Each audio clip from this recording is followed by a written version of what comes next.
আর সেই খেলার সম্পূর্ণ চালটা আমার হাতে। দ্বিতীয় বউ মানে কি? ও কি আবার? আসসালামু আলাইকুম বন্ধুরা, কেমন আছেন? আশা করি ভালো আছেন। আজকের এই ভিডিওতে আপনাদেরকে স্বাগতম। আজ আমরা কথা বলবো প্রিঙ্কিং এন্টারটেইনমেন্ট চ্যানেলের অত্যন্ত জনপ্রিয় নাটক গরিব ঘরের রাজপুত্র এর 10ম পর্ব নিয়ে। পর্বের শুরুতে আমরা দেখি মেঘলা একটি নাইট ক্লাবে চাকরির জন্য যায়, কিন্তু সেখানে কিছু বখাটে লোক তাকে হেস্তনা করার চেষ্টা করে। ঠিক সেই সময় অনেক এসে হাজির হয়। সে মেঘলার সম্মান বাঁচায় এবং বখাটেদের পিটিয়ে সেখান থেকে উদ্ধার করে।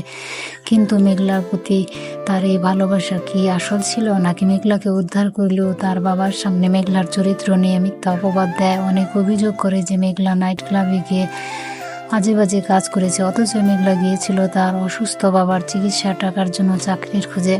নাটকের এই পর্যায়ে আমরা দেখতে পাই অনেকের আসল রূপ। সে একদিকে মেঘলার স্বামী হিসেবে তার কাছে যায়, আবার অন্যদিকে কোটিপতি বৃষ্টির সাথে সুখে সংসার করছে। বৃষ্টির বাবা অনেককে অনেক বিশ্বাস করে, কিন্তু এই পর্বের সবচেয়ে বড় চমক রাতুলের চরিত্র। রাতুল অনেকের সব অপকর্মের কথা জানে। সে বৃষ্টিকে কল দেয় এবং জানায় একজন বড় মাপের বেঈমান সে অনেকের প্রথম বিয়ে এবং মেঘলার সাথে সম্পর্কে সব প্রমাণ জোগাড় করতে শুরু করে। রাতুল এবং সাব্বির কথোপকথন বোঝা যায় তারা অনেককে রাস্তার ফকির বানানোর জন্য মরিয়া হয়ে উঠেছে। মেঘলা যখন বুঝতে পারে অনেক তাকে শুধুমাত্র অপমানই করছে না, বরং তার চরিত্র নিয়েও প্রশ্ন তুলেছে, তখন সে কঠোর অবস্থা নেয়। সে অনেককে সাফ জানিয়ে দেয় যে সে আর অনেকের কোনো সাহায্য চায় না। মেঘলা তার বাবার সাথে কথা বলে নিজের পায়ে দাঁড়ানোর সিদ্ধান্ত নেয়। সে মতি কাকার কাবাবের দোকানে কাজ করা শুরু করে। রাস্তার ধারে একটি সাধারণ দোকানে কাজ করে মেঘলার জন্য সহজ ছিল না, কিন্তু নিজের আত্মসম্মান বাঁচাতে এসে এই চ্যালেঞ্জ গ্রহণ করে।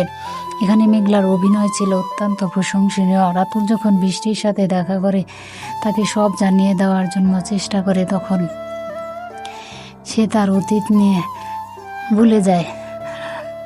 বৃষ্টি মনে করে সন্দেহের উদ্রেক করে। অনেক যখন বুঝতে পারে তার গোপন জীবন ফাঁস হয়ে যাচ্ছে, তখন সে সাব্বিরকে দিয়ে রাতুলে ঠকানোর চেষ্টা করে। কিন্তু সত্যিই কি আর ধামাচাপা দেওয়া যায়? বৃষ্টির বাবা মনেও খটকা লাগে যখন তিনি সেখানে হঠাৎ করে খুব বিমর্ষ হয়ে পড়েন। পর্বের শেষের দিকে দেখা যায় অনিক আর বৃষ্টির একটি রেস্টুরেন্ট খেতে যায়। কাকতালীয়ভাবে সেটি ছিল মেঘলার কাবাবের দোকান। গরিবের ঘরের রাজপুত্র 10ম পর্বটি আমাদের শিখিয়ে দেয় মিথ্যার উপর ভিত্তি করে গড়ে তোলা প্রাসাদ একদিন এভাবে ভেঙে যায়। অনেকের পত্তন শুরু থেকে দর্শকরা বেশি খুশি। আপনাদের কাছে এই পর্বটি কেমন লেগেছে? অনেকের শাস্তি কি হওয়া উচিত বলে আপনারা মনে করেন? কমেন্টে আপনাদের মতামত জানান। ভিডিওটি ভালো লাগলে লাইক দিন এবং আমাদের চ্যানেলটি সাবস্ক্রাইব করে পাশে থাকুন। দেখা হবে পরবর্তী ভিডিওতে। ধন্যবাদ।